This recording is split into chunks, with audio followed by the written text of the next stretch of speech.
పార్థెనోజెన్సిస్లో ఏంటంటే development of the zygote from the egg cell without fertilisation లేకుండా జరుగుద్ది అనమాట. లేదా ఏంటంటే ఇంకో విధంగా చెప్పాలంటే ఫార్మేషన్ ఆఫ్ ద ఎంబ్రియో అంటే అన్ఫర్టిలైజ్డ్ ఎగ్ నుండి వస్తుందన్నమాట. దాన్ని ఏమంటారంటే పార్థెనోజెన్సిస్ అంటారు. కొన్ని స్పెసీస్లో ఏంటంటే యాంజియోస్పెర్మ్స్ అలాంటి వాటిలో the embryo develop from the parthenogenetically. So in such cases embryo may develop from the haploid egg cell నుండి ఇది ఫామ్ అవుతుంది, లేకపోతే డిప్లాయిడ్ ఎగ్ సెల్ నుండి ఫామ్ అవుతుంది. కొన్నిట్లో ఏంటంటే అపోమిక్టిస్ ఆఫ్ ఆస్ట్రేసి రూబియస్లలో ఏంటంటే ఈ డెవలప్మెంట్ ఎలా జరుగుతుందంటే independent of the pollination of stimulus. They are independent of pollination stimulus అయినప్పటికీ ఏంటంటే కొన్నిట్లో అపోమిక్స్లో ఏంటంటే embryo develop only after fertilization. Some other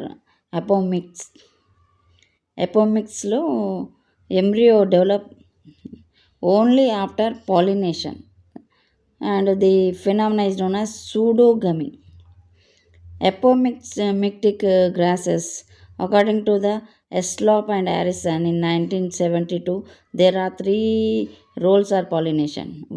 ఒకటి ఏంటంటే ఒకటి వచ్చి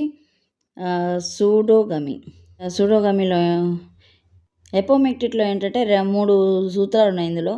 సూడోగమీలో ఒకటి ఏంటంటే activate the growth of the ovary and ovule ఒకటి.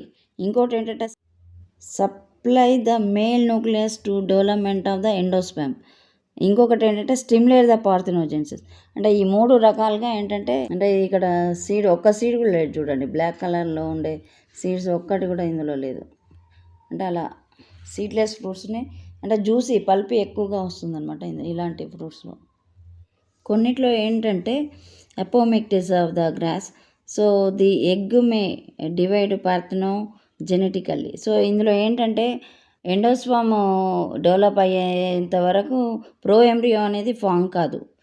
అలాగే డెవలప్మెంట్ ఎండోస్పర్మ్ అయ్యా తర్వాతనే ఈ మేల్ ఫీమేల్ న్యూక్లియస్ అనేది పోలార్ సెల్స్ ఉంటాయి కదా, వాటితో ఫ్యూజ్ అవుతాయి అన్నమాట.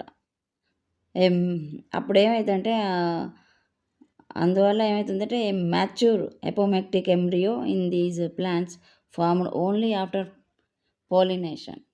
ఇందులో సిగ్నిఫికెన్స్ ఆఫ్ ద పార్థెనోజెన్సిస్ చూసినట్టయితే ఇందులో ఏంటంటే పార్థెనోజెన్సిస్ చాలా సివియర్గా లిమిటెడ్గా ఉంటుంది. అదొకటి ఏంటంటే ప్రీడామినెంట్గా ఉంటుంది. కొన్నిసార్లు ఏంటంటే ఎన్విరాన్మెంట్ చేంజ్ అవుతుంటే ఏంటంటే అడాప్టబిలిటీ అనేది చాలా తక్కువగా ఉంటుంది, వేరియేషన్ కూడా తక్కువ ఉంటుంది.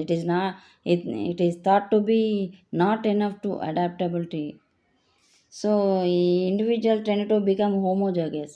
ఎక్కువగా ఏంటంటే ఇవన్నీ కూడా హోమోజైగస్గా మారుతాయి. ఏంటంటే సింగిల్ పేరెంట్ నుండే వస్తుంది కదా, పాలినేషన్ ఉండదు కాబట్టి వేరియేషన్ తగ్గుద్ది, అడాప్టేషన్ తగ్గుద్ది, స్పీసీస్ రావు ఎక్కువగా, ఇలా జరుగుతుంది. ఒక్కోసారి ట్రిప్లాయిడ్ ఆర్గానిజం కూడా అవుతుంది. అది ఎక్కువగా ట్రిప్లాయిడ్ ఉంటే అవుతుందంటే ట్రిప్లాయిడ్ స్టేజ్లో ఉన్న ఏం మొక్కలు ఏంటంటే ఎక్కువ కాలం బతకవు, లైఫ్ స్పాన్ అనేది తక్కువగా ఉంటుంది. ఎన్విరాన్మెంట్ చేంజ్ కాకూడదు, చేంజ్ అయితే అడాప్టబిలిటీ కూడా తక్కువగా ఉంటుంది. ఇవన్నీ కండిషన్స్ ఉంటాయి ఇందులో.